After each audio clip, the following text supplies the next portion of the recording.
Here you go, folks. The next installment of Ford 2000 tractor.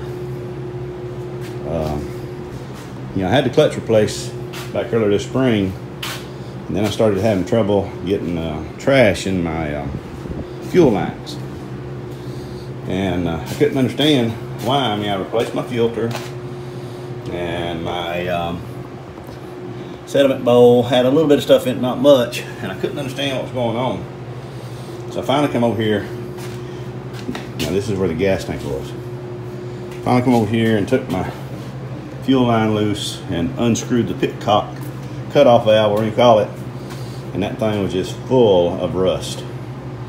And I knew there was some rust in the tank, and actually the guy that replaced my clutch said, "You want us to look at that tank about getting it boiled out at the radiator shop?" And I said, "Well, what do you think?" He said, "Well, they're probably all right." Well, anyhow, here we are. And this has been an ongoing project this week, working on it here and there. Finally, yesterday, I was able to get this steering wheel off. That was a nightmare, people. I mean, nightmare. I feel sure that in 49 years, that steering wheel had not come off. But there is one good note. If you go to AutoZone, your auto parts store, you can rent parts, tools, whatever you call it. And this is what I had to get that thing off. I had to rent a $20 bearing separator, and I think this was $60 gear before, a $60 before. And you rent them for 90 days. If you don't bring them back in 90 days, they're yours. You bought them. Your rent is the full purchase price. I had to do a crazy configuration with the fingers on this one, because as I was pulling it, it started to twist with me. And so I wasn't pulling straight.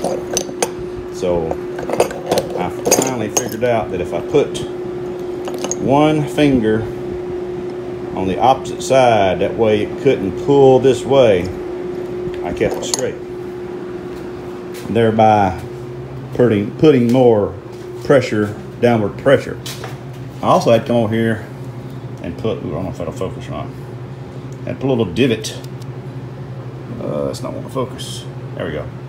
There was no center. In the machining world, we'd call that a center. There was no center in it. I just took a drill bit and put me a little bit, about a 118-degree chamfer down in there.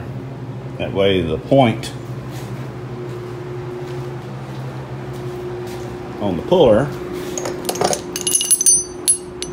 wouldn't try to walk on it. See that point right there? Nipple. There's a divot shaft on it. And I twisted, and I twisted, and I twisted. Then I got to the point where I said, okay, we're either gonna break something or fix it. Now I had looked online, and some dude actually was cutting his off. He took a wheel and cut through that, but that thing got spline on it. See that spline right there? I make splines that work. Those things are aggravating. Anyway, from what I understand, this portion, that ring is heated up. When you heat something up, it expands, and at the factory they just drop them on there and they go, and they cool off. And plus, it's been on there for 49 years.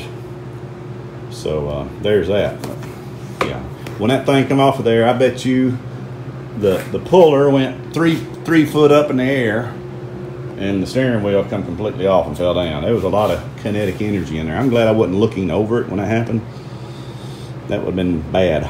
So note to myself and everybody else, if you ever start to take a steering wheel off a tractor, don't put your face over the puller mechanism or the steering wheel, because when that thing breaks loose, it's coming out of there like a bat out of Ozzy's nightmares.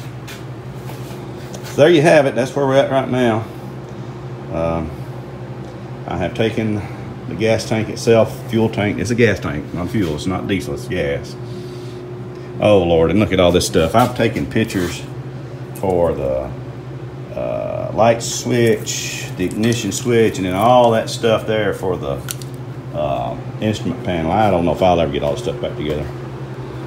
Here's everything I've taken off of it. And one would think this seam right here, see that seam? I was thinking in my mind that once I got the bolts loose here, this would just pop off and everything come out. No, not today, fat boy. I had to take the whole thing off. That made it, that's spit, I'm sorry. And that made that job about 5 times harder than it should have been. So anyhow, there's where we're at. Hopefully by next weekend, I'll be putting the tank back on. And I need to, because I got broom straw need to be mowed before it goes to seed. Yeah. So there you have it, folks. That's the latest installment of owning a 49-year-old tractor. I mean, I don't have any complaints. I mean, it's a fine running machine. You know, just you know, after 49 years, it gets some rust in there, and enough of it turned loose to clog up my line, and that's irritating. It would have been real bad if I'd been out going from here to there on the road and that happened, because when it dies, it just dies. I mean, there wasn't no choking or anything else. It just died. So there you have it, folks. I'll put some more video up here later. Eubanks Family Homestead, where tractor repair and maintenance, oh, you have to say that word, is the way of life. Like and subscribe and share. Bye-bye.